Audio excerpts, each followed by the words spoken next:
A gente sabe como é na exposição. Eu não conseguia mais falar do jeito que eu falo e fazer o que eu faço. Você começou a ficar mais Eu robotizada? comecei a ficar assim? mais contida. Entendi. Porque, não por outro motivo, senão pela paz. Eu sou uma pessoa naturalmente grossa, ríspida, estúpida e tal.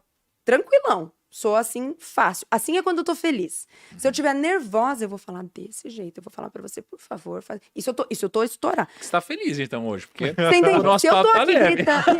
É isso.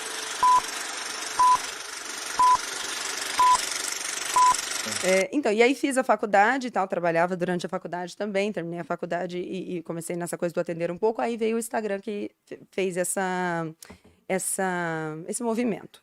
Por dieta low carb ser um assunto novo, isso chamou mais atenção ainda. Então, era um pouco... Hoje é uma coisa muito bem difundida, muito bem falada, mas na época era um tabu e era uma coisa muito condenável e ninguém estudava direito sobre isso.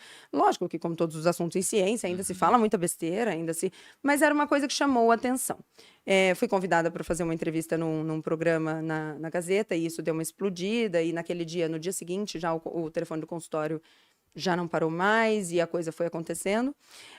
E aí eu comecei, então, a palestrar. Então, todo final, eu ficava no consultório de segunda a sexta. Começava a atender, sei lá, 8, 9 horas da manhã e até 8, 9 horas da noite. Na sexta-noite, às vezes eu encerrava um pouco mais cedo, porque entrava num avião para palestrar em algum lugar, passava sábado e domingo palestrando e voltava para atender na segunda. Então você tinha explodido aí, então. Você Sim, já tava dando palestras e tal. Aí a coisa já tinha ido. A faísca que fez você entrar, assim, na mídia foi uma entrevista na Gazeta. Eu acho que eu diria que sim. Acho que eu diria que foi ela, sim. E Então o low carb, né? Sim, o assunto. Então você estava num assunto que, dentro de um contexto, existia um movimento que era algo novo. Era um assunto que não era mainstream. Não era mainstream. Isso. Frescor, que a gente estava Aquele conversando frescor. esses dias. Isso, a gente tava exatamente. falando Era disso. novidade, exatamente. Exato. E aí você estava plantando, de repente apareceu uma oportunidade que foi o que te jogou no Isso. holofote. E aí, nessa sorte que chegou, eu estava pronta, porque a Uhum. coisa toda já estava, a base estava muito bem feita, então a coisa foi andando. E aí eu passei 2 anos nessa pegada. Então, eu cheguei a estar. Agora eu vou, talvez eu erre, eu não lembro se eu estive em 3 estados em 2 dias ou em 2 estados em 3 dias. Mas a coisa era insana nesse nível. E foi nessa época que eu conheci o Bruno Perini. Uhum. E aí, que ano que foi? 2018, eu erro sempre datas, 2018, 2017, por aí. 2016, não lembro. Deve ser 17, ele tava começando ali em 2017. Eu já trabalhava com internet. Já, Então deve ser 17, 18. por aí. É. E ele e a Malu, eles me seguiram em várias cidades para tentar falar comigo, porque o Bruno tem visão, ele já queria falar comigo. Aham. E e eu não tinha conseguido falar com eles, e acho que foi na 4ª, 5ª cidade que eles foram, eu lembro que foi em Vassouras, e eu lembro de estar dando palestra e ver um casal tão bonito na frente e tal, e aí a menina que me contratou disse, olha, eles queriam falar com você, eu falei, eu recebo depois, porque as palestras eram muito pesadas, porque tinha um limite de público ali, que eram 200 pessoas, porque além de palestrar por 8 horas, 6 horas, 8 horas, eu recebia cada uma dessas pessoas, cada uma. Nossa, que loucura. Nossa, mãe. Era insano, então assim, ao O final... que era receber cada uma exatamente? Tirar foto, abraçar, mandar tá. áudio no grupo da família, contar o que aconteceu e tal, não sei o quê. É gostoso, Resolver mas o problema da volume... pessoa em 5 minutos. Porque você sabe que eu descobri uma técnica, né? Eu fazendo alguns eventos também, eu falei assim, eu tinha um problema parecido. Eu falei, meu Deus, como que eu faço? Porque ou você não atende ninguém, Então, não é? Ou você atende todo mundo. Aí a gente começou a ir nos eventos com bastante gente, e aí a gente pega lá, pô, 3.000 pessoas. Você fala, o que eu vou fazer? faço? Se eu sair, eu vou ser taxado como o cara mais arrogante Sim. do mundo.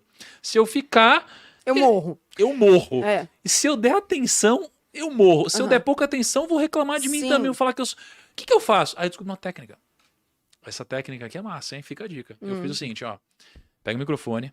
Aí você fala, faça uma fila. Aí faça uma fila. Aí você fala assim, ó. Liguem o celular no modo selfie. Aí o celular no modo selfie. Fazemos tudo isso. Aí você pega e fala, agora eu vou pegar o celular de cada um, vou passar de um selfie. Quem tiver com o celular sem selfie vai pro fim da fila. Cara, mas é um...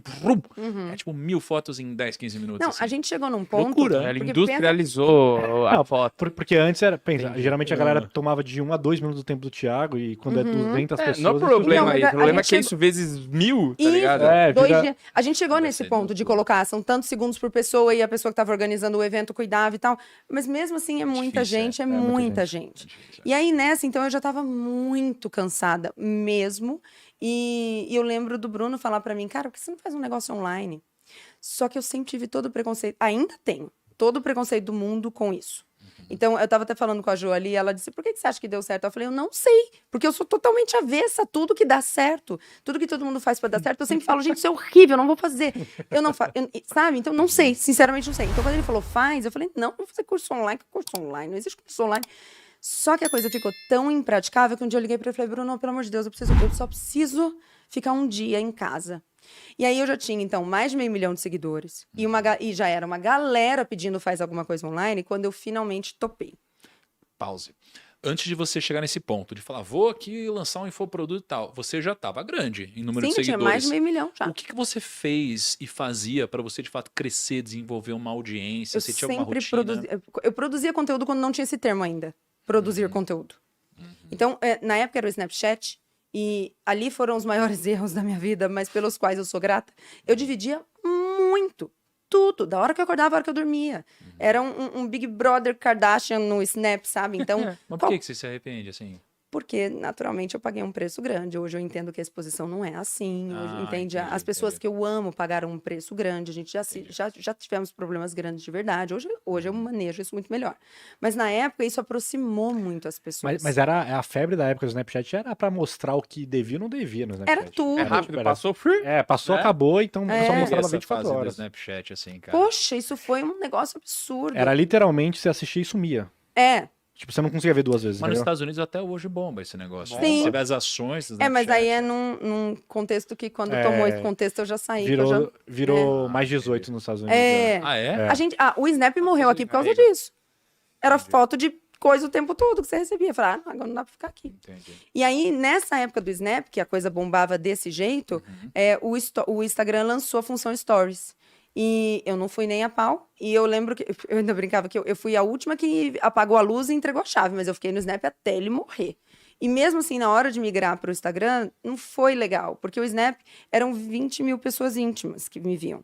E no Instagram era aquela galera. Então, eu já não conseguia. A gente sabe como é na exposição. Eu não conseguia mais falar do jeito que eu falo e fazer o que eu Você faço. começou a ficar mais Eu robotizado? comecei a ficar assim? mais contida. Entendi. Porque, não por outro motivo, senão pela paz. Eu sou uma pessoa naturalmente grossa, ríspida, estúpida e tal. Tranquilão. Sou assim, fácil. Assim é quando eu tô feliz.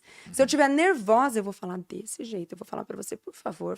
Isso eu tô estourando. Você tá feliz, então, hoje, porque Você entende? o nosso Se eu tô papo tá aqui leve. gritando. Se eu tô gritando, se eu tô assim, isso sou eu normal. Mas é natural que as pessoas que não conhecem vão lá e vê e falam: Meu Deus do céu, por que ela tá brava? Por que ela tá grossa? Então, isso teve um impacto na hora de migrar. Mas então você foi você mesma. Você não. 100%. Mas você Nunca pensava fiz em uma estratégia. Nunca. Você só, eu tô aqui fazendo tal coisa, vou mostrar o que eu Isso, tô fazendo. sim. Nunca, não só Você nunca foi você fiz, mesma. não só nunca fiz uma estratégia, quanto sempre rejeitei absolutamente todas que apareciam. Então, quando todo mundo começou a falar sobre, como chama? O negócio de lançamento, fórmula de lançamento, eu falei, mas não quero saber a cor. Não quero ver. Então, na época que a gente foi lançar o primeiro, eu botei o Bruno louco, porque ele falou, lá, tem que fazer isso, tem que fazer isso, tem que fazer. Eu falei, não vou fazer nada disso, não vai. Mas tem que fazer uma live, tem que fazer não sei o quê, tem que fazer. Não vai fazer, não vai. E aí, como é que vai ser? E aí, quem quiser vai comprar, e quem não quiser não vai comprar, e tá ótimo. Eu recomendo isso? Em hipótese alguma. Eu tenho um curso sobre saúde em negócios em que eu falo para as pessoas, não, vocês vão fazer o oposto de tudo que eu fiz. Porque funcionou só para mim. Não funciona, mas funcionou. Você disse que não é uma fórmula, né? Assim, Do tipo, então rejeitar. uma fórmula é replicável, né? O que você Não fez é, funcionou pra você. Porque é uma forma burra, inclusive. É que deu certo pra mim. Mas é muito burro. Quando eu não tenho nenhum tipo de cuidado do tipo, quando. Sabe aquelas coisas que a gente deveria fazer? As pessoas vão lá no seu perfil e te perguntam: onde é? Fazem uma pergunta e eu não vou responder, eu vou falar assim: você não chegou aqui? Tá vendo a capa aqui? Então, tá vendo aqui, ó? Clica aqui. Isso não é uma coisa inteligente de se fazer, mas é uma coisa que eu já não tenho mais idade para não fazer. Então, já não ter mais a paciência. Só que como eu conquistei a minha galera muito tempo atrás, por outros motivos, quando eu sou, naturalmente, quando eu erro, sendo, de repente, um pouco grossa, um pouco escrota, as pessoas, como já me conhecem, dizem, a Lara é assim, mas ela tá num dia ruim, sabe? E eles conseguem relevar isso porque o resto funciona. Porque o resto é bom. Então, o que deu certo eu nunca deixei de produzir coisa lá todo santo dia. Todo santo dia. Então, tem canais de cortes no YouTube, e eu tava falando isso com a Ju, de um moço que ele é uma graça, acho que ele chama Rafael. Ele tem tantos vídeos lá que eu nem me lembro que fiz tantos. Mas é isso, é 8 anos fazendo muito conteúdo todos os dias sobre todos os assuntos. E no marketing digital, eu vejo que, claro que tem várias fórmulas que funcionam e aumentam o seu resultado, né? Mas eu também acredito em algo parecido com o que você está falando, que eu acho que o que de fato faz você vender é a sua construção e o engajamento que você É o teve dia a antes. dia, É porque, assim, a gente, né, a gente usa uma fórmula aqui para vender, né, e que eu, de fato, acredito que a gente participou da criação disso, porque poucas pessoas fazem isso, né? A gente é até reconhecido por isso. Então, geralmente, a gente faz um desafio, né? A gente fica vários dias seguidos e tal. Por que a gente vende tanto? Porque a gente ativa muito o gatilho da reciprocidade. Sim. Então, quando você agrega tanto quanto você agregou durante tanto tempo, entregando a sua vida, etc., você está o dia inteiro na cabeça da pessoa, putz, ela criou essa cultura, você está ensinando ela está aprendendo contigo. Então, ela é tão grata que quando chega a hora, Sim. aumenta a conversão, de Sim, fato, né? sim. Então, você vende antes do Mas momento, acho que isso né? tem que estar envelopado um pouco meio que numa novela, vamos dizer assim, né? De tipo assim, tem que mostrar um pouco da vida do Thiago, tem que ter os personagens, tem que Sim. ter a Se Cal, fosse pra elencar Tarantino, uma coisa que Kaique. funcionou pra mim, é isso. É, né? É que o meu pessoal sempre esteve lá. O tamanho não muda o jogo também? Eu sinto que um pouco o tamanho vai mudando o jogo. Do quanto pode expor? É. Ah, sim. Quando pode expor e o quanto fica íntimo ou não íntimo. Porque chega um nível que eu acho que você fica tão grande Não dá. que, sei lá, o Instagram ele pulveriza, ele entrega. Olha só, Lara, eu estava refletindo alguns anos atrás, que é o seguinte, você tem, imagina um gráfico, você tem aqui liberdade e fama. Então, quando você começa, né, num grau 0 de fama, você tem 0 liberdade no sentido de que você não pode ver nada diferente dos outros. Sim. Quando você começa a ter mais fama, você começa a ter mais liberdade. Então, as pessoas te ouvem mais, sua opinião tem mais peso, você não paga nos lugares que você vai, você faz o que você quiser. Se a sua fama continuar crescendo, qualquer coisa que você fala é politizada, tem alguém que quer te matar por Sim. isso, começa a te perseguir, começa a querer te hackear, começa a ir atrás da sua família, então você começa a ter menos liberdade Sim. do que quem era um anônimo, né? Então assim, existe o sweet spot aqui, o ponto ideal, e é difícil você ficar aqui, né? E quando isso acontece, Inevitável, né, que essa queda aconteça. e aí você tem um duplo problema, né? Primeiro você perde a sua liberdade, né? E depois você cai em depressão, né? Porque Ou se cai. olha, a gente conhece muita gente famosa aqui nos bastidores e a galera, muitos gigantescos, já tem gente que falou em se matar. Eu saí do assim, tratamento de depressão agora. Caramba. A coisa foi Você acha que muito isso aqui teve a feia. ver? Eu não tenho dúvida. Mas eu saí recentemente. Em dezembro eu já estava com o meu plano pronto. Caramba. Tava tudo pronto. Plano de... O plano de acabar com tudo já. Pronto. Eu passei poucas e boas nos últimos 3 anos. Poucas e boas. Eu fiquei bem agora. Eu fui para fora do país para tentar um tratamento que, na verdade, já tem aqui. Que é um tratamento com ketamina. E eu já estava em tratamento para depressão profunda há 2 anos e ela continuava evoluindo. Eu nunca deixei de estar na internet por causa disso. Assim, não, nunca deixei de... Era a única coisa, talvez, que eu gostava. Mas eu cheguei num rock bottom total. Eu fiquei em casa sem banho muito tempo. Eu fiquei sem saber se era dia, se era noite. A coisa foi muito pesada. O que foi o gatilho que fez você entrar nessa Tenho espiral? ideia de que eu tratei um problema com alcoolismo já tem um tempo também. Quando veio o tratamento do alcoolismo e quando eu precisei parar de beber, fazer a rehab de uma vez, eu imagino que essa depressão já devia estar lá. Mas aí o negócio explodiu. Né? Então aí O álcool ajudava de algum jeito. de alguma forma, né? Era Mesmo seu que escape. mascarava, né? Não ajudava, ele meio que Mascarava. remediava, né? Então, assim, não Ele curava, alivia os né? sintomas ali naquele Sim. momento, Só né? que vai te obrigando uma carga cada vez maior pra você E manter, que é né? tão grande horrível. que eu comecei agora, essa 4ª turma do Saúde e Negócios começou na semana passada, e no começo da aula eu falei que eu estava até um pouco emocionada, porque era a primeira vez que eu ia dar essa aula sóbria. Uau. Porque todos os últimos 4, 5 anos de trabalho, a quantidade que eu bebia não era normal. E isso, assim, dinheiro a gente não herda da família, mas esse gene já estava lá. E eu sempre bebi muito, mas durante essa época, muito trabalho, muita coisa, pressão e tal, não sei o que e tal, a coisa foi aumentando muito. Então, quando virou um problema, quando meu marido falou, realmente não dá, precisa parar, foi bem no começo da pandemia, e só deu certo, porque daí eu não quis me internar. O meu psiquiatra fez a sugestão na hora da internação e eu falei, não dá, mas como era a pandemia, bem naqueles 14 primeiros dias que todo mundo teve que ficar em casa mesmo, meu marido ficou comigo, ele disse, então faremos aqui, eu fico do lado dela o tempo todo. Foram os piores 14 dias que possíveis, eu tive todos os efeitos possíveis da abstinência, as dores musculares, as alucinações visuais, a coisa era muito ruim. E aí tá, beleza, agora passou, né? Agora pronto, você não bebe mais. Sim, agora eu não quero mais estar aqui. Porque daí eu lembro que quando a vida sobra chegou, eu falei, se a vida sobra isso aqui, eu prefiro morrer, é fato, prefiro. E aí foi um ano dessa coisa, né, a vida agora é assim. Então eu saí dessa merda agora. E como você conseguiu sair disso daí? Eu fiz um tratamento com ketamina que foi sensacional. Muito sensacional. Como eu te falei, eu fui para fora, eu tenho uma amiga lá, e essa amiga foi muito inteligente, porque quando ela viu a situação mais ou menos como eu estava, ela entrou em contato com o meu marido. Porque como eu já estava muito cansada, eu já não ia tentar mais nada, a gente já tinha tentado, eu estava muito cansada. E ela entrou em contato com ele e falou, olha, a história do meu marido é muito parecida, ele também veio do nada e é responsável pela família toda, ele também ganhou muita grana, ele também teve um problema com o alcoolismo, ele também tem um problema de depressão, e ele também fez todos os tratamentos, e a ketamina foi muito boa para ele. Você não quer tentar com a Lara? E aí meu marido veio falar comigo um dia, foi um pouco antes de dezembro, e ele falou, cara, vamos lá tentar, não custa e tal. Eu só topei pelos motivos errados. Porque eu pensei, é um alucinógeno. A gente vai viajar para eu ficar alta? Ah, por que não? Vamos. E foi só por isso. Caramba! Já na primeira sessão, é uma pena que já está bem difundido no Brasil, assim, começando, mas é uma pena que, inclusive, tive essa conversa com o meu médico de lá essa semana, que aqui, para variar, a coisa vem, às vezes, meio bagunçada, né? Então, de repente, a gente não vai conseguir colher o resultado fantástico que essa linha de tratamento com alucinógenos tem.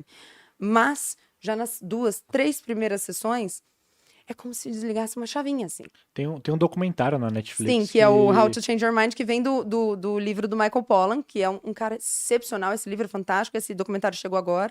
É muito bom, muito explicativo. Muito. E essas terapias com esse tipo de substância, com alucinógenos principalmente, aqui ainda é assim. Mas lá já tem muita coisa em fase 3.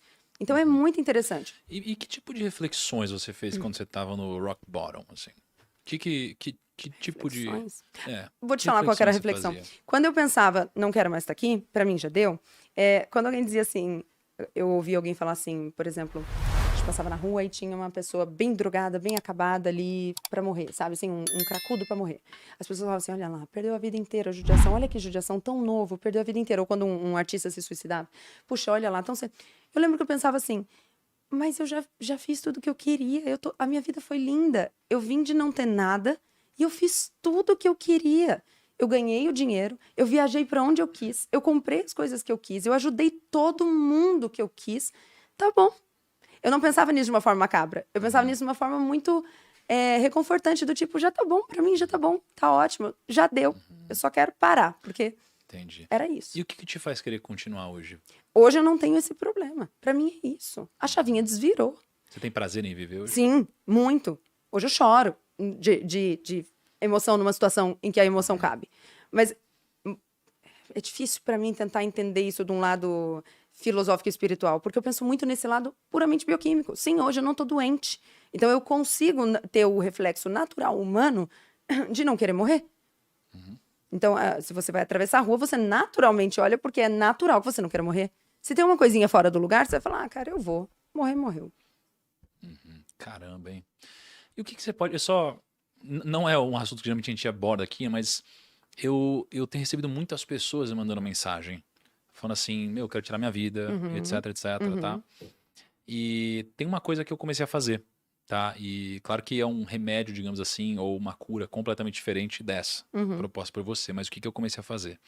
Sempre que eu recebi uma mensagem dessa, nos últimos meses, eu tenho falado o seguinte, me passa o seu endereço. E aí eu mando uma bíblia pra pessoa, tá? E, magicamente, eu tenho recebido tantos depoimentos interessantes de pessoas que, mudaram a vida completamente e tal, né?